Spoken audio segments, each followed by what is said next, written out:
ਕੋਈ ਵੀ ਜਦੋਂ ਸਰਕਾਰੀ ਅਹੁਦਿਆਂ ਦੇ ਉੱਪਰ ਆਉਂਦਾ, ਚਾਹੇ ਉਹਦੇ ਕੋਲੇ ਸਰਕਾਰ ਦੀ ਅਗਵਾਈ ਕਰਨ ਦੀ ਜਿਹੜੀ ਨੁਮਾਇੰਦਗੀ ਮਿਲਦੀ ਹੈ, ਤਾਂ ਇਸ ਤਰੀਕੇ ਦੇ ਨਾਲ ਬਿਆਨ ਬਦਲ ਜਾਣਾ, ਇਹਨੂੰ ਕਿਵੇਂ ਸਮਝਿਆ? ਪਹਿਲਾਂ ਜਿਹੜੇ ਇੰਡਸਟਰੀ ਦੇ ਲੋਕ ਆ ਉਹ ਪਹਿਲੀ ਸਰਕਾਰ ਨੂੰ ਮਿਲੇ ਸੀ, ਲੋਕਾਂ ਦਾ ਪ੍ਰੈਸ਼ਰ ਸੀ, ਲੋਕ ਵਿਰੋਧ ਕਰਦੇ ਸੀ, ਵਿਰੋਧ ਕਰਕੇ ਪਹਿਲੀ ਸਰਕਾਰ ਚਲੇ ਗਈ, ਨਵੀਂ ਸਰਕਾਰ ਆ ਗਈ। ਜਿਨ੍ਹਾਂ ਨੇ ਪਹਿਲੀ ਸਰਕਾਰ ਨੂੰ ਪਲਾਨ ਸਮਝਾਇਆ ਸੀ, ਉਹ ਲੱਗਦਾ ਵੀ ਉਹ ਦੂਜੀ ਸਰਕਾਰ ਨੂੰ ਵੀ ਜਾ ਕੇ ਸਮਝਾ ਦਿੱਤਾ। ਹੁਣ ਦੂਜੀ ਸਰਕਾਰ ਨੂੰ ਵੀ ਲੱਗਣ ਲੱਗ ਪਿਆ ਵੀ ਇਹਦੇ ਤਾਂ ਫਾਇਦੇ ਹੀ ਬੜੇ ਆ। ਸਾਡੇ ਪਿੰਡਾਂ ਦੇ ਸਕੂਲਾਂ ਦੇ ਵਿੱਚ, ਸਰਕਾਰੀ ਸਕੂਲਾਂ ਦੇ ਵਿੱਚ, ਜਿਹੜੇ ਦਰਿਆ ਦੇ ਕੰਢੇ 'ਤੇ ਸਕੂਲ ਆ, ਉਹਦੇ ਵਿੱਚ ਬੱਚੇ ਆਪਣੇ ਢਿੱਡ 'ਤੇ ਹੱਥ ਰੱਖ ਕੇ ਪੜ੍ਹਦੇ ਆ, ਕਿਉਂਕਿ ਬਿਮਾਰੀਆਂ ਨੇ, ਪੇਟ ਦੀਆਂ ਪ੍ਰੋਬਲਮਸ ਆ, ਦਿਲਾਂ ਦੇ ਵਿੱਚ ਸਰਾਖ ਆ। SYL ਦਾ ਨੁਕਸਾਨ ਹੈ ਪੰਜਾਬ ਨੂੰ, ਅਸੀਂ ਉੱਥੇ ਵੀ ਲੜਦੇ ਪਏ ਹਾਂ। ਪਰ ਆਹ ਤਾਂ ਨਵੀਂ DYL ਆ ਗਈ ਜੀ, ਡਾਇੰਗ ਯਾਰਨ ਲਿੰਕ। ਤੁਸੀਂ ਜਿਹੜਾ ਪਾਣੀ ਅਸੀਂ ਪੀਂਦੇ ਹਾਂ ਉਹਦੇ 'ਚ ਜ਼ਹਿਰ ਪਾਤਾ, ਤੁਸੀਂ ਸਾਡੇ ਖਿੱਤੇ ਦੀ ਪਾਣੀ ਵਾਲੀ ਟੈਂਕੀ 'ਚ ਜ਼ਹਿਰ ਪਾਤਾ। ਉਹਦੇ ਨਾਲ ਤਾਂ ਸਾਡੇ 'ਚੋਂ ਬਹੁਤ ਸਾਰੇ ਲੋਕ ਸਰਵਾਈਵ ਕਰਨਗੇ, ਬਿਮਾਰੀਆਂ ਲੱਗ ਜਾਣਗੀਆਂ, ਕੁਛ ਖਿੱਤੇ ਦੇ ਲੋਕ ਉਸੇ ਵੇਲੇ ਮਰ ਜਾਣਗੇ। ਔਰ ਉਹਦੇ ਲਈ ਜ਼ਿੰਮੇਦਾਰ ਕੌਣ ਆ? ਇਹ ਆਮ ਆਦਮੀ ਪਾਰਟੀ ਦੀ ਸਰਕਾਰ, ਅਰਵਿੰਦ ਕੇਜਰੀਵਾਲ। ਬਾਹਰੋਂ ਤੁਸੀਂ 2.5 ਤੋਂ 3 ਲੱਖ ਲੋਕ ਲਿਆ ਕੇ ਉੱਥੇ ਇੱਕ ਸਲੰਮ ਬਣਾਉਣ ਦੀ ਤੁਹਾਡੀ ਤਿਆਰੀ। ਇਸ ਵੇਲੇ ਬੋਝ ਆ ਜਾਂ ਭਾਰ ਆ, ਉਹ ਸਰਕਾਰ ਤੇ ਹੋਣਾ ਚਾਹੀਦਾ। ਇਹਦੀ ਗਲਤੀਆਂ ਦੱਸਣ ਲਈ ਉਹ ਸਾਨੂੰ ਪੁੱਛੀ ਜਾਂਦੇ ਤੇ ਨੁਕਸਾਨ ਕੀ ਹੋਣ। ਹੁਣ ਇਹ ਤਾਂ ਸੀਚੇਵਾਲ ਜੀ ਜਾਣਦੇ ਹੋਣਗੇ ਵੀ ਉਹ ਆਪਣੇ ਜਿਹੜਾ ਉਹਨਾਂ ਦਾ ਇੱਕ ਕਿਰਦਾਰ ਆ, ਉਹਨੂੰ ਜਸਟੀਫਾਈ ਕਿਉਂ ਨਹੀਂ ਕਰ ਪਾ ਰਹੇ। ਮੁੱਖ ਮੰਤਰੀ ਕੱਲ੍ਹ ਨੂੰ ਦੱਸ ਦੇਵੇ, ਅਸੀਂ ਆਹ ਪੋਸਟਰ ਲਾਇਆ ਵੀ 5 ਜੰਗਲਾਂ ਦੇ ਵਿੱਚ ਇੰਡਸਟਰੀ ਲੱਗਣੀ ਆ, ਤੁਸੀਂ ਕਹਿੰਦੇ ਜੰਗਲ ਦੇ ਵਿੱਚ ਨਹੀਂ। ਸਾਡੀ ਪਹਿਲੇ ਦਿਨ ਤੋਂ ਉਹੀ ਗੱਲ ਹੈ, ਨਾ ਉਹ ਇੰਡਸਟਰੀ ਬਦਲੀ ਹੈ।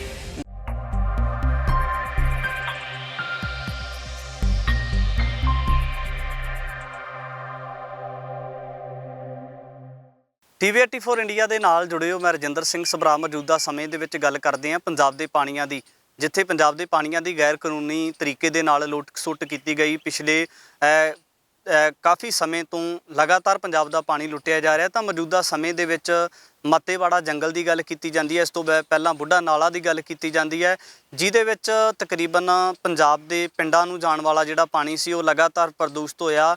ਉਸ ਪਵਿੱਤਰ ਪਾਣੀ ਨੇ ਜ਼ਹਿਰ ਦਾ ਰੂਪ ਧਾਰਿਆ।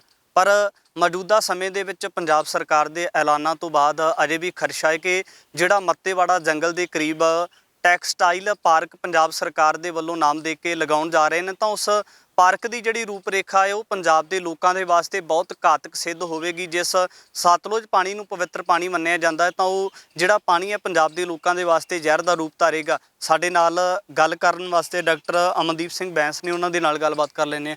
ਡਾਕਟਰ ਸਾਹਿਬ, ਸਭ ਤੋਂ ਪਹਿਲਾਂ ਇਹ ਦੱਸੋ ਕਿ ਜਿਹੜੀ ਇਹ ਪਾਰਕ ਲੱਗਣ ਜਾ ਰਹੀ ਹੈ, ਪੰਜਾਬ ਸਰਕਾਰ ਦੀ ਮਨਸ਼ਾ ਕੀ ਹੈ? ਸਤਲੁਜ ਦਰਿਆ ਦੇ ਕੰਢੇ ਦੇ ਉੱਪਰ ਮੱਤੇਵਾੜਾ ਜੰਗਲ ਦੇ ਨਜ਼ਦੀਕ ਪਾਰਕ ਨੂੰ ਲਗਾਉਣ ਦੀ ਅਸਲ ਮਨਸ਼ਾ ਨਜ਼ਰ ਕੀ ਆਉਂਦੀ ਹੈ? ਅਸਲ ਮਨਸ਼ਾ ਹੈ ਜੀ ਸਾਡਾ ਬਹੁਤ ਸਾਫ਼ ਸੁਥਰਾ ਚਾਂਦੀ ਰੰਗਾ ਪੀਣ ਵਾਲਾ ਪਾਣੀ।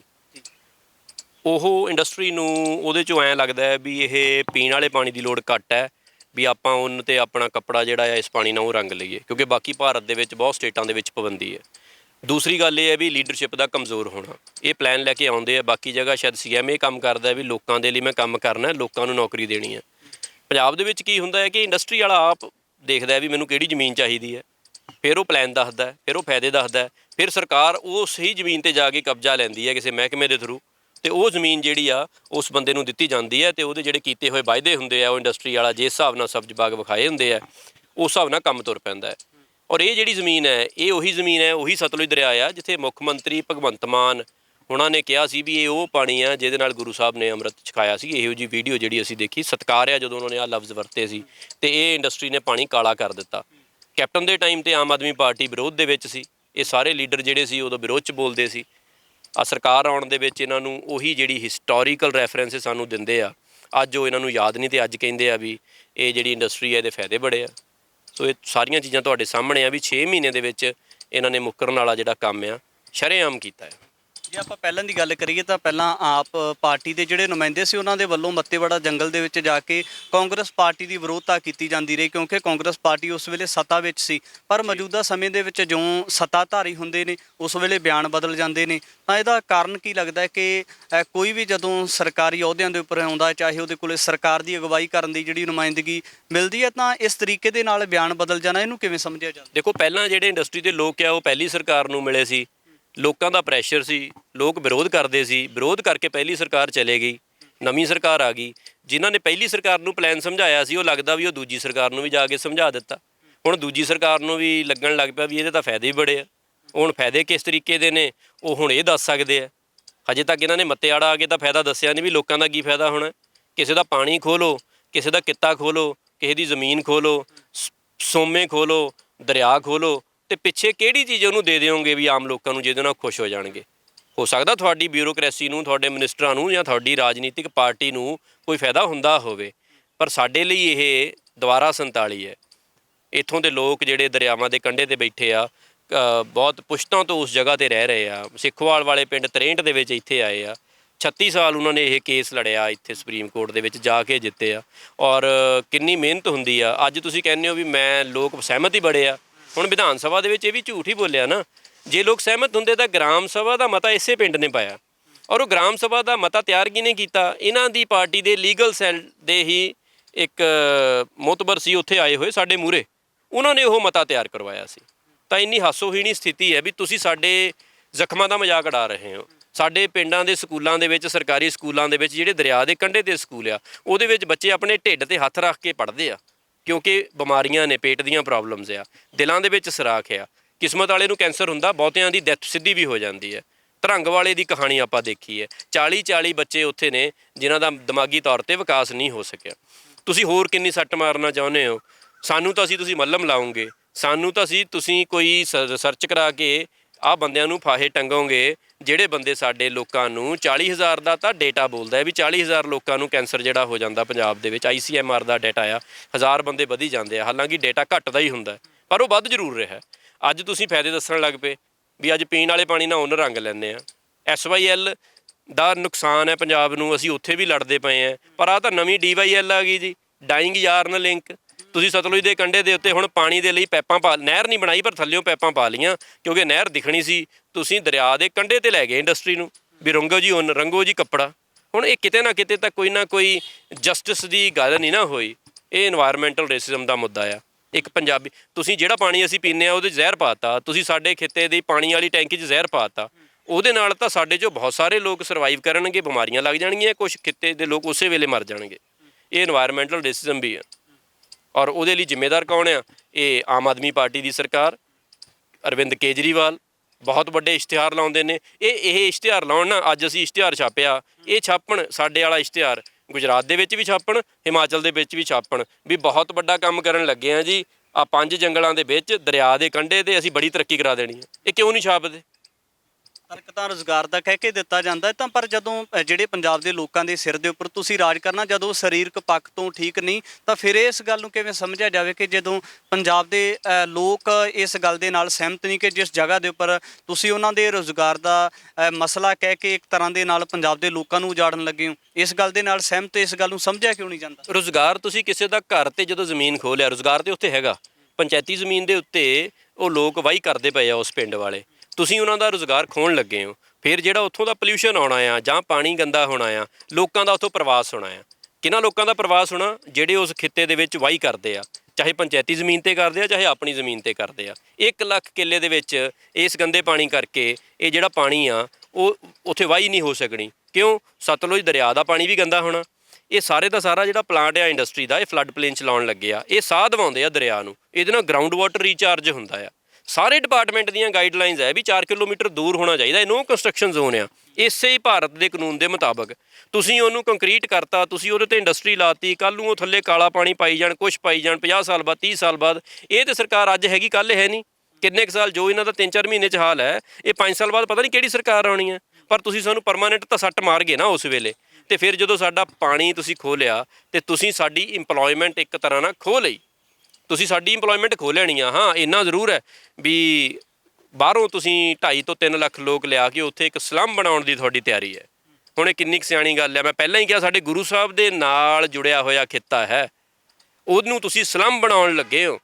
ਸਾਡੇ ਦਿਲ ਜਿਹੜੇ ਆ ਜ਼ਰੂਰਤ ਤੋਂ ਜ਼ਿਆਦਾ ਖੁੱਲ੍ਹੇ ਆ। ਸਾਡੀਆਂ ਧਾਰਮਿਕ ਜਥੇਬੰਦੀਆਂ ਦੇ ਹਜੇ ਸੱਟ ਹੀ ਨਹੀਂ ਵੱਜੀ ਕਿਸੇ ਦੇ ਵੀ ਸਾਡਾ ਇਸ ਜਗ੍ਹਾ ਨੂੰ ਬਚਾਉਣਾ ਬਣਦਾ, ਇਖਲਾਕੀ ਤੌਰ 'ਤੇ ਵੀ ਬਣਦਾ ਆ, ਮਨੁੱਖੀ ਤੌਰ 'ਤੇ ਵੀ ਬਣਦਾ ਆ। ਸਾਡਾ ਇਹ ਹੈਰੀਟੇਜ ਵੀ ਹੈਗਾ ਆ। ਔਰ ਸ਼ਰੇਆਮ ਡਾਕਾ ਅਤੇ ਜਿਹੜਾ ਇਸ ਵੇਲੇ ਬੋਝ ਆ ਜਾਂ ਭਾਰ ਆ, ਉਹ ਸਰਕਾਰ 'ਤੇ ਹੋਣਾ ਚਾਹੀਦਾ। ਇਹਦੀ ਗਲਤੀਆਂ ਦੱਸਣ ਲਈ ਉਹ ਸਾਨੂੰ ਪੁੱਛੀ ਜਾਂਦੇ ਤੇ ਨੁਕਸਾਨ ਕੀ ਹੋਣਗੇ। ਬਾਬਾ ਬਲਬੀਰ ਸਿੰਘ ਸੀਚੇਵਾਲ ਬਾਰੇ ਕਿਹਾ ਜਾਂਦਾ ਸੀ ਕਿ ਉਹਨਾਂ ਸਮਾਜ ਵਾਸਤੇ ਬਹੁਤ ਵੱਡਾ ਕੰਮ ਕੀਤਾ ਹੈ। ਸੁਲਤਾਨਪੁਰ ਲੋਧੀ ਦੀ ਵੇਈ ਨਦੀ ਦੀ ਗੁਰੂ ਸਾਹਿਬ ਜੀ ਦੀ ਜਿਹੜੀ ਸੋਚ ਹੈ ਉਹਦੇ ਉੱਪਰ ਉਹਨਾਂ ਨੇ ਬਹੁਤ ਵੱਡਾ ਕੰਮ ਕੀਤਾ। ਤਾਂ ਹੁਣ ਬਲਬੀਰ ਸਿੰਘ ਸੀਚੇਵਾਲ ਆਮ ਆਦਮੀ ਪਾਰਟੀ ਦੇ ਇੱਕ ਲੋਕ ਸਭਾ ਮੈਂਬਰ ਬਣ ਗਏ ਨੇ, ਤਾਂ ਹੁਣ ਉਹਨਾਂ ਦੀਆਂ ਜ਼ਿੰਮੇਵਾਰੀਆਂ ਕਿੱਥੇ ਗਈਆਂ ਜਿਹੜੀਆਂ ਪਹਿਲਾਂ ਲੋਕਾਂ ਵਾਸਤੇ ਕੰਮ ਕਰਦੇ ਸੀ? ਦੇਖੋ, ਬਹੁਤ ਮਾਣਮੱਤੀ ਸ਼ਖਸੀਅਤ ਆ, ਬੜਾ ਉਹਨਾਂ ਨੇ ਕੰਮ ਕੀਤਾ। ਅਸੀਂ ਉਹਨਾਂ ਨੂੰ ਹਮੇਸ਼ਾ ਦੇਖਿਆ ਕਿ ਉਹਨਾਂ ਦਾ ਜਿਹੜਾ ਕੰਮ ਦਾ ਸਤਿਕਾਰ ਆ ਬਹੁਤ, ਹੁਣ ਤੱਕ ਸਾਡੀ ਜਿਹੜੀ ਇਸ ਮੁਹਿੰਮ ਆ ਇਹਦੇ ਵਿੱਚ ਵੀ ਉਹ ਮੋਹਤਬਰ ਰਹੇ ਆ। ਪਰ ਹੁਣ ਜਿਵੇਂ ਅੱਜ ਸਵੇਰੇ ਸਾਡੀ ਪ੍ਰੈਸ ਕਾਨਫਰੰਸ ਤੋਂ ਪਹਿਲਾਂ ਉਹਨਾਂ ਦਾ ਇੱਕ ਬਿਆਨ ਆਇਆ, ਉਹ ਬਿਆਨ ਆ ਉਹ ਕੋਈ ਗੱਲ ਜਿਹੜੀ ਉਹਨਾਂ ਨੇ ਕਲੀਅਰ ਨਹੀਂ ਕੀਤੀ। ਸਾਨੂੰ ਉਮੀਦ ਸੀ ਵੀ ਉਹ ਮੱਤੇ ਆੜੇ ਦੇ ਵਿਰੋਧ ਦੇ ਵਿੱਚ ਕੋਈ ਗੱਲ ਕਰਨਗੇ। ਸਾਨੂੰ ਖੁਸ਼ੀ ਸੀ ਵੀ ਉਹ ਰਾਜ ਸਭਾ ਦੇ ਵਿੱਚ ਪਹੁੰਚੇ ਆ, ਸਾਡੇ ਮੋਹਤਬਰ ਆ। ਉਹਨਾਂ ਨੇ ਇਹ ਕਿਹਾ ਵੀ ਕੋਈ ਮੱਤੇ ਵਾਲਾ ਨਹੀਂ ਕਿਹਾ, ਮੱਤੇ ਵਾਲਾ ਕੋਈ ਜਗ੍ਹਾ ਹੈ ਅਤੇ ਉੱਥੇ ਨਾ ਸਬ ਜੁਡਾਈਸ ਆ ਮੈਟਰ, ਕਿਉਂਕਿ ਕੋਰਟ ਦੇ ਵਿੱਚ NGT ਦੇ ਵਿੱਚ ਆ। ਹੁਣ ਤੁਸੀਂ NGT ਦੀ ਗੱਲ ਕਰਕੇ ਮੁੱਦੇ ਤੋਂ ਨਹੀਂ ਨਾ ਭੱਜ ਸਕਦੇ ਵੀ NGT 'ਚ ਆ ਅਤੇ ਮੈਂ ਉਹਦੇ 'ਤੇ ਬੋਲਣਾ ਹੀ ਨਹੀਂ। ਇਸ ਤੋਂ ਪਹਿਲਾਂ ਵੀ NGT 'ਚ ਸੀ, ਤੁਸੀਂ ਸਾਡੇ ਨਾਲ ਸੀ। ਇਸ ਤੋਂ ਪਹਿਲਾਂ ਵੀ ਕੋਰਟ ਕੇਸ ਚੱਲਦੇ ਸੀ, ਤੁਸੀਂ ਸਾਡੇ ਨਾਲ ਸੀ, ਬੋਲਦੇ ਸੀ। ਅੱਜ ਤੁਸੀਂ ਲੋਕਾਂ ਨੂੰ ਕਿਹਾ ਵੀ ਉਹ ਮੁੱਦਾ ਕੋਰਟ ਦੇ ਵਿੱਚ ਆ, ਫਲਾਂ ਵਾਲੇ ਬੂਟੇ ਲੱਗਣੇ ਚਾਹੀਦੇ ਆ। ਮੈਨੂੰ ਉਹ ਵੀ ਗੱਲ ਨਹੀਂ ਸਮਝ ਆਈ, ਇਰਰੈਲੇਵੈਂਟ ਸੀ। ਤੁਸੀਂ ਆਪਣੇ 3 ਮਿੰਟ ਪੂਰੇ ਕਰਨੇ ਸੀ।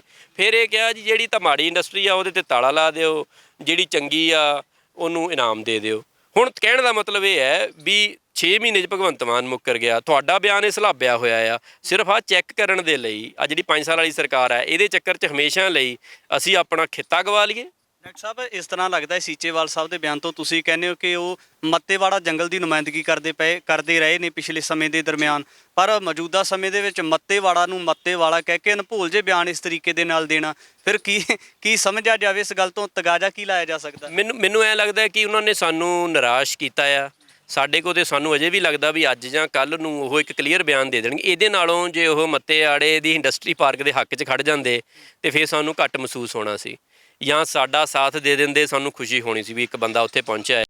ਪਰ ਇਹ ਕਹਿ ਦੇਣਾ ਵੀ ਕੋਈ ਪਾਰਕ ਹੈ, ਜਾਗਰੂਕਤਾ ਕਰਨੀ ਚਾਹੀਦੀ ਹੈ, ਇਹ ਸੀਚੇਵਾਲ ਜੀ ਦਾ ਜਿਹੜਾ ਇੱਕ ਸਟੇਚਰ ਆ, ਇਹ ਬਿਆਨ ਉਹ ਵਾਲਾ ਨਹੀਂ ਆ। ਡਰ ਇਸ ਗੱਲੋਂ ਲੱਗਦਾ ਵੀ ਪਹਿਲਾਂ ਵੀ ਰਾਜ ਸਭਾ ਰਬੜ ਦੀਆਂ ਮੋਹਰਾਂ ਗਈਆਂ ਨੇ, ਸਾਨੂੰ ਕੋਈ ਨਹੀਂ, ਮਤਲਬ ਕੋਈ ਮੁੱਦਾ ਹੀ ਨਹੀਂ ਹੈਗਾ, ਉਹਨਾਂ ਦੇ ਪੱਲੇ ਕੱਖ ਨਹੀਂ। ਬਟ ਉਦੋਂ ਡਰ ਲੱਗਦਾ ਹੈ ਜਦੋਂ ਦਿੱਲੀ ਦੀ ਇੱਕ ਤਾਕਤ ਸਾਡੇ ਐਡੇ ਵੱਡੇ ਥੰਬ ਨੂੰ ਉੱਥੇ ਲੈ ਕੇ ਜਾਂਦੀ ਹੈ ਅਤੇ ਫਿਰ ਉੱਥੇ ਜਾ ਕੇ ਉਹਦੀ ਆਵਾਜ਼ ਹੈ ਉਹ ਖੋਹ ਲੈਂਦੀ ਹੈ। ਇਹ ਮਹਿਸੂਸ ਕਰਨ ਵਾਲੀ ਗੱਲ ਆ। ਕਿਤੇ ਗਲਤ ਨਹੀਂ ਕਿ ਜਿਹੜਾ ਰਾਜਗੱਦੀ ਦਾ ਨਸ਼ਾ ਉਹ ਪੰਜਾਬ ਨੂੰ ਆਪਣੇ ਪਿਛੋਕੜ ਨੂੰ ਭੁਲਾ ਕੇ ਰੱਖ ਦਿੰਦਾ? ਮੈਨੂੰ ਲੱਗਦਾ ਕਿ ਮੈਂ ਇਹਨਾਂ ਨੂੰ ਸੋਚ ਕੇ ਇਹ ਵੀ ਨਹੀਂ ਕਹਿ ਸਕਦਾ। ਹੁਣ ਇਹ ਤਾਂ ਸੀਚੇਵਾਲ ਜੀ ਜਾਣਦੇ ਹੋਣਗੇ ਵੀ ਉਹ ਆਪਣੇ ਜਿਹੜਾ ਉਹਨਾਂ ਦਾ ਇੱਕ ਕਿਰਦਾਰ ਆ ਉਹਨੂੰ ਜਸਟੀਫਾਈ ਕਿਉਂ ਨਹੀਂ ਕਰ ਪਾ ਰਹੇ। ਮੈਂ ਕਹਿੰਦਾ ਬਹੁਤ ਹੀ ਨੇਕ, ਬਹੁਤ ਹੀ ਇਮਾਨਦਾਰ ਰੂਹ ਆ, ਬੜਾ ਉਹਨਾਂ ਨੇ ਕੰਮ ਕੀਤਾ ਆ। ਬਸ ਇਹੀ ਆ ਵੀ ਉਹਨਾਂ ਨੂੰ ਬਿਠਾ ਕੇ ਮਨਾ ਲਿਆ ਗਿਆ, ਉਹਨਾਂ 'ਤੇ ਅਹਿਸਾਨ ਕਰਕੇ ਉਹਨਾਂ ਨੂੰ ਜਿਤਾਇਆ ਗਿਆ ਵੀ ਤੁਸੀਂ ਹੁਣ ਚੁੱਪ ਰਹਿਣਾ, ਬੋਲਣਾ ਨਹੀਂ। ਔਰ ਉਹਨਾਂ ਦੀ ਅੰਤਰ-ਆਤਮਾ ਨੇ ਦੇਖਿਆ ਵੀ ਅੱਜ ਪ੍ਰੈਸ ਕਾਨਫਰੰਸ ਆ, ਮੈਂ ਕੋਈ ਇਹੋ ਜਿਹਾ ਬਿਆਨ ਦੇਵਾਂ ਜਿਹਦੇ ਨਾਲ ਉੱਥੇ ਵਾਲੇ ਵੀ ਬੰਦੇ ਖੁਸ਼ ਹੋ ਜਾਣ ਅਤੇ ਅਸੀਂ ਵੀ ਖੁਸ਼ ਹੋ ਜਾਈਏ। ਅਸੀਂ ਤਾਂ ਖੁਸ਼ ਹੋਈਏ ਜੇ ਸਾਨੂੰ ਉਹਦੇ ਵਿੱਚ ਕੁਝ ਲੱਭੇ ਜੀ। ਔਰ ਮੇਰਾ ਇਹ ਨਿੱਜੀ ਬਿਆਨ ਹੈ, ਬਾਕੀਆਂ ਦੀ ਆਪਣੀ ਆਪਣੀ ਰਾਏ ਹੋ ਸਕਦੀ ਹੈ। ਮੈਂ ਬਹੁਤ ਮਹਿਸੂਸ ਕੀਤਾ ਇਸ ਬਿਆਨ ਨੂੰ। ਮੇਰੇ ਖੇਤਰ ਦੇ ਨਾਲ ਜੁੜਿਆ ਹੋਇਆ ਸਵਾਲ ਮੈਂ ਆਪ ਹੀ ਕਰਨਾ ਚਾਹੁੰਦਾ। ਵਿਧਾਨ ਸਭਾ ਦਾ ਸੈਸ਼ਨ ਚੱਲਦਾ ਸੀ, ਭਗਵੰਤ ਮਾਨ ਹੋਰ ਸਟੇਟਮੈਂਟ ਦਿੰਦੇ ਨੇ, ਪਰ ਚੈਨਲਾਂ ਦੇ ਵੱਲੋਂ ਜਿਹੜੀ ਹੋਰ ਸਟੇਟਮੈਂਟ ਲੋਕਾਂ ਦੇ ਵਿੱਚ ਜਾਰੀ ਕੀਤੀ ਜਾਂਦੀ ਹੈ। ਇਸ ਗੱਲ ਆ ਜਿਹੜੀ ਇਹ ਗੱਲ, ਕਿਉਂਕਿ ਮੀਡੀਆ ਦਾ ਇੱਕ ਫਰਜ਼ ਹੁੰਦਾ ਕਿ ਲੋਕਾਂ ਤੱਕ ਸੁਚੱਜੀ ਔਰ ਸਹੀ ਜਾਣਕਾਰੀ ਲੈ ਕੇ ਜਾਣਾ, ਪਰ ਜੇ ਲੋਕਤੰਤਰ ਦਾ ਜਿਹੜਾ ਚੌਥਾ ਥੰਮ ਹੈ ਜੋ ਇਸ ਤਰੀਕੇ ਦੇ ਨਾਲ ਚੱਲਦਾ ਹੈ ਤਾਂ ਫਿਰ ਭਵਿੱਖ ਦੇ ਵਿੱਚ ਪੰਜਾਬ ਦੇ ਲੋਕਾਂ ਵਾਸਤੇ ਚੁਣੌਤੀਆਂ ਕੀ ਸਮਝਦੇ ਹੋ? ਹਾਂ, ਮਾੜਾ ਮੋਟਾ ਮੈਂ ਕਹਿੰਦਾ ਚੱਲਦਾ ਹੈ, ਬੜਾ ਕੁਝ ਕਰਨਾ ਪੈਂਦਾ ਚੈਨਲਾਂ ਨੂੰ। ਬੜਾ ਵਾਰੀ ਕਈ ਮਾਊਥ ਪੀਸ ਹੁੰਦੇ ਨੇ, ਕਈਆਂ ਦੀ ਮੂੰਹ ਲਿਆਜੀ ਹੁੰਦੀ ਹੈ, ਪਰ ਜਿੱਥੇ ਘਾਣ 40,000 ਲੋਕ ਕੈਂਸਰ ਦੇ ਮੂੰਹ 'ਚ ਜਾਂਦੇ ਹੋਣ, ਪਹਿਲਾਂ ਹੀ ਜਾਂਦੇ ਹੋਣ, ਇਹਨੇ 10 ਗੁਣਾ ਕਰਨੇ ਹੋਣ, ਉੱਥੇ ਤੁਸੀਂ ਸਰਕਾਰ ਵੱਲ ਇਹ ਸਾਨੂੰ ਦੱਸਦੇ ਹੋ। ਪਹਿਲਾਂ ਦੇ ਮੁੱਖ ਮੰਤਰੀ ਨੇ ਝੂਠ ਬੋਲਿਆ ਵੀ ਜੰਗਲ ਦੇ ਵਿੱਚ ਨਹੀਂ ਲੱਗਣੀ। ਅਸੀਂ ਆਏ ਆ ਨਾ, ਅੱਜ ਅਸੀਂ ਸੱਚੇ ਸੀ, ਅਸੀਂ ਤਾਂ ਆਏ ਹਾਂ। ਮੁੱਖ ਮੰਤਰੀ ਕੱਲ੍ਹ ਨੂੰ ਦੱਸ ਦੇਵੇ ਅਸੀਂ ਆਹ ਪੋਸਟਰ ਲਾਇਆ ਵੀ 5 ਜੰਗਲਾਂ ਦੇ ਵਿੱਚ ਇੰਡਸਟਰੀ ਲੱਗਣੀ ਆ, ਤੁਸੀਂ ਕਹਿੰਦੇ ਜੰਗਲ ਦੇ ਵਿੱਚ ਨਹੀਂ ਸਾਡੀ ਪਹਿਲੇ ਦਿਨ ਤੋਂ ਉਹੀ ਗੱਲ ਹੈ। ਨਾ ਉਹ ਇੰਡਸਟਰੀ ਬਦਲੀ ਹੈ, ਨਾ ਉਹਦਾ ਪਲਾਨ ਬਦਲਿਆ, ਨਾਮ ਜ਼ਰੂਰ 4 ਵਾਰੀ ਬਦਲਿਆ, ਅਤੇ ਉਹ ਚੈਨਲ ਨੇ ਖਬਰ ਚਲਾਤੀ ਵੀ ਮੁੱਖ ਮੰਤਰੀ ਨੇ ਕਿਹਾ ਜੰਗਲ 'ਚ ਨਹੀਂ ਲੱਗਣੀ। ਅਸੀਂ ਅੱਜ ਵੀ ਕਹਿੰਦੇ ਹਾਂ 5 ਜੰਗਲਾਂ 'ਚ, ਇੱਕ ਨਹੀਂ 5 ਜੰਗਲਾਂ ਦੇ ਵਿੱਚ ਲੱਗਣੀ ਹੈ। ਤੁਸੀਂ ਝੂਠ ਬੋਲਿਆ ਉੱਥੇ, ਤੁਸੀਂ ਲੋਕਾਂ ਨੂੰ ਇਹ ਸ਼ੋਅ ਕੀਤਾ। ਜਿਹੜੀ ਇੰਡਸਟਰੀ ਹਨੂੰਮਾਨਗੜ੍ਹ 'ਚ ਮਾਰ ਕਰਦੀ ਹੈ ਉਹ 10 ਫੁੱਟ ਦੇ ਦਰਖਤ ਨੂੰ ਨਹੀਂ ਪੱਟੂਗੀ। ਕਿਹੋ ਜਿਹੀਆਂ ਗੱਲਾਂ ਇਹ ਕਰਦੇ ਆ। ਅਖੀਰ ਦੇ ਵਿੱਚ ਸਵਾਲ ਹੈ ਕਿ ਤੁਸੀਂ ਇਹ ਜਿਹੜਾ ਲੋਕਾਂ ਵਾਸਤੇ ਸੰਘਰਸ਼ ਤੈਅ ਕੀਤਾ ਕਿ ਆਉਣ ਵਾਲੇ ਸਮੇਂ ਦੇ ਵਿੱਚ ਸੰਘਰਸ਼ ਨੂੰ ਭਖਾਉਣਾ ਹੈ, ਲੋਕਾਂ ਵਾਸਤੇ ਲੜ ਰਹੇ ਹੋ, ਕਿ ਲੋਕ ਕਿਸ ਤਰੀਕੇ ਦੇ ਨਾਲ ਸਹਿਯੋਗ ਦੇਣ ਵਾਸਤੇ ਤਿਆਰ ਹੈ? ਜਿਹੜੀਆਂ ਕਿਸਾਨ ਜਥੇਬੰਦੀਆਂ ਉਹ ਨਹਿਰੀ ਪਾਣੀ ਦੇ ਮਸਲੇ 'ਤੇ ਲੜਦੀਆਂ ਨੇ, ਵੱਖ-ਵੱਖ ਮਸਲਿਆਂ ਦੇ ਉੱਪਰ ਆਪੋ ਆਪਣੇ ਤਰੀਕੇ ਦੇ ਨਾਲ ਉਹਨਾਂ ਵੱਲੋਂ ਲੜਿਆ ਜਾਂਦਾ ਹੈ, ਤਾਂ ਕਿ ਉਹ ਸਹਿਯੋਗ ਕਰਨ ਵਾਸਤੇ ਤਿਆਰ ਹੈ ਤੁਹਾਡਾ? ਨਹੀਂ, ਉਹਨਾਂ ਦਾ ਹੁਣ ਤੱਕ ਬਹੁਤ ਸੋਹਣਾ ਸਹਿਯੋਗ ਮਿਲਿਆ ਹੈ ਜੀ। ਮੈਨੂੰ ਲੱਗਦਾ ਕਿ ਇਕੱਲੇ ਦੀ ਮੇਰੀ ਲੜਾਈ ਹੈ, ਮੇਰੇ ਆਪਣੇ ਦੇ ਲਈ ਹੈ। ਇਹ ਮੈਂ ਕੋਈ ਲੋਕਾਂ ਦੀ ਲੜਾਈ ਨਹੀਂ ਲੜਦਾ ਪਿਆ, ਮੇਰੀ ਆਪਣੀ ਵੀ ਫਿਕਰ ਹੈ, ਮੈਂ ਵੀ ਇਹੀ ਪਾਣੀ ਪੀਂਦਾ ਆ। ਔਰ ਅਸੀਂ ਹਮੇਸ਼ਾ ਸੋਚਿਆ ਵੀ ਕਈ ਵਾਰੀ ਅਸੀਂ ਕਿਸੇ ਇੱਕ ਦੋ ਚਾਰ ਜਥੇਬੰਦੀਆਂ ਦੇ ਸਾਰਾ ਪੰਜਾਬ ਦਾ ਭਾਰ ਸੁੱਟਣਾ ਚਾਹੁੰਦੇ ਹੁੰਦੇ ਆ ਵੀ ਕਿਸਾਨ ਜਥੇਬੰਦੀਆਂ ਜਿੱਤ ਕੇ ਆਈਆਂ ਵੀ ਉਹ ਸਾਰੇ ਹੀ ਲੜਾਈਆਂ ਉਹ ਲੜਨਗੀਆਂ।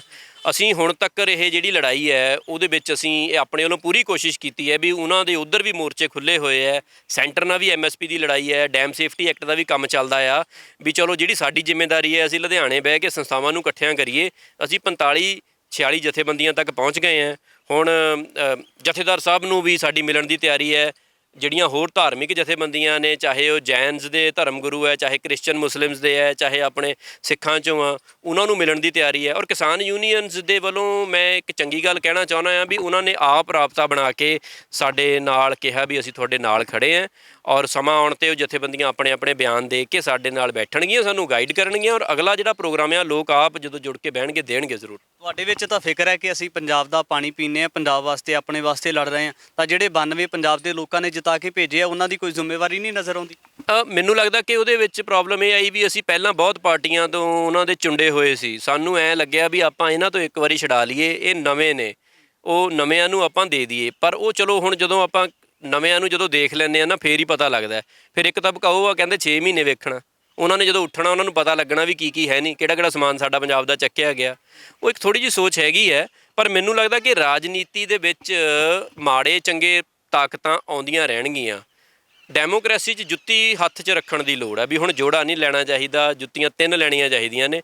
ਤੁਹਾਡੇ ਹੱਥ 'ਚ ਕਿਤੇ ਨਾ ਕਿਤੇ ਜਿਹਨੂੰ ਆਪਾਂ ਵਾਚ ਕਹਿ ਦਿੰਦੇ ਆ, ਵਾਚ ਲਾਇਨ ਸਾਡੇ ਜਿਹੜੇ ਪੰਜਾਬ ਦੇ ਲੋਕ ਆ ਉਹ ਬਣਨੇ ਚਾਹੀਦੇ ਆ ਵੀ ਮਾੜਾ ਬੰਦਾ ਵੀ ਆ ਜੇ ਨਾ, ਜਿਵੇਂ ਕਿਸਾਨ ਯੂਨੀਅਨ ਨੇ ਮੋਦੀ ਨੂੰ ਸਿਖਾਇਆ ਵੀ ਕਾਨੂੰਨ ਕਿੱਦਾਂ ਵਾਪਸ ਲਈਦੇ ਆ, ਉੱਦਾਂ ਹੀ ਇਸ ਕੁਰਸੀਆਂ ਦੇ ਉੱਤੇ ਬਹੁਤ ਲੋਕ ਮਾੜੇ ਬਹਿੰਦੇ ਰਹਿਣਗੇ ਪਰ ਉਹਨਾਂ ਦਾ ਹੀਆਂ ਨਹੀਂ ਪੈਣਾ ਚਾਹੀਦਾ ਵੀ ਉਹ ਸਾਡੇ ਸੋਮਿਆਂ ਨੂੰ ਹੱਥ ਪਾਉਣ। ਕਿਸਾਨ ਆਗੂ ਰਹੇ ਨੇ ਬਲਬੀਰ ਸਿੰਘ ਰਾਜੇਵਾਲ, ਚਾਹੇ ਉਹਨਾਂ ਨੇ ਰਾਜਨੇਤਾ ਬਣਨ ਦੇ ਸੁਪਨੇ ਦੇਖੇ, ਤਾਂ ਇਸ ਵੇਲੇ ਦਾਅਵਾ ਕਰਦੇ ਨੇ ਕਿ ਚੰਡੀਗੜ੍ਹ ਦੇ ਵਿੱਚ ਮੈਂ ਪੱਕਾ ਮੋਰਚਾ ਲਗਾਉਣਾ। ਉਹਨਾਂ ਦਾ ਸਹਿਯੋਗ ਹੈ ਮੱਤੇਵਾੜਾ ਜੰਗਲ ਨੂੰ ਲੈ ਕੇ? ਕੋਈ ਸਾਡੀ ਟੀਮ ਦੇ ਅਲੱਗ-ਅਲੱਗ ਬੰਦੇ ਨਾ ਅਲੱਗ-ਅਲੱਗ ਗੱਲ ਕਰਦੇ ਪਏ ਆ ਅਤੇ ਉਹਦੇ ਵਿੱਚ ਮੇਰੇ ਕੋਲ ਇਨਫੋਰਮੇਸ਼ਨ ਨਹੀਂ ਹੈ, ਪਰ ਜਦੋਂ ਅਸੀਂ ਇਕੱਠੇ ਬਹਿੰਦੇ ਹਾਂ ਤਾਂ ਅਸੀਂ ਗੱਲ ਸਾਰਿਆਂ ਨਾਲ ਹੀ ਕਰਦੇ ਪਏ ਹਾਂ। ਫਿਰ ਉਹ ਜ਼ਿੰਮੇਵਾਰੀ ਨਹੀਂ ਬਣਦੀ ਕਿ ਜਿਹੜੀ ਇਨਫੋਰਮੇਸ਼ਨ ਮੇਰੇ ਕੋਲ ਨਹੀਂ ਹੈ ਮੈਂ ਉਹਨੂੰ ਡਿਸਕਲੋਜ਼ ਕਰਾਂ। ਮੇਰੇ ਕੋਲ ਨਹੀਂ ਹੈ ਇਹਦੀ ਇਨਫੋਰਮੇਸ਼ਨ ਜੀ। Thank you. ਡਾਕਟਰ ਸਾਹਿਬ ਦੇ ਨਾਲ ਗੱਲਬਾਤ ਕੀਤੀ ਹੈ ਤਾਂ ਆਉਣ ਵਾਲੇ ਸਮੇਂ ਦੇ ਵਿੱਚ ਜਿਹੜੀਆਂ ਪੰਜਾਬ ਦੇ ਦਰਪੇਸ਼ ਚੁਣੌਤੀਆਂ ਨੇ, ਖਾਸ ਕਰ ਪੰਜਾਬ ਦੇ ਪਾਣੀਆਂ ਨੂੰ ਲੈ ਕੇ, ਜਿਹੜਾ ਪਾਣੀ ਪੀਣ ਵਾਸਤੇ ਵਰਤਿਆ ਜਾਂਦਾ ਹੈ, ਤਾਂ ਜੇ ਉਹ ਪਾਣੀ ਸਹੀ ਨਹੀਂ, ਸੁਚੱਜਾ ਨਹੀਂ, ਤਾਂ ਕਿਤੇ ਨਾ ਕਿਤੇ ਸਿਹਤ ਦੇ ਅੰਦਰ ਤਾਂ ਵਿਗਾੜ ਪੈਦਾ ਕਰਦਾ ਏ, ਤਾਂ ਮਾਨਸਿਕ ਤੌਰ 'ਤੇ ਵੀ ਜਿਹੜੀ ਸਾਡੀ ਆਉਣ ਵਾਲੀ ਨਵੀਂ ਪੀੜ੍ਹੀ ਹੈ ਉਹਦੇ ਵਿੱਚ ਵੀ ਬਹੁਤ ਵੱਡੇ ਪੱਧਰ ਦੇ ਉੱਪਰ ਮਾਰ ਕਰਦਾ ਹੈ। ਆਉਣ ਵਾਲੇ ਸਮੇਂ ਦੇ ਵਿੱਚ ਇਸ ਤਰ੍ਹਾਂ ਦੇ ਤੋਂ ਪੱਖ ਲੈ ਕੇ ਹਾਜ਼ਰ ਹੋਵਾਂਗਾ। ਧੰਨਵਾਦ।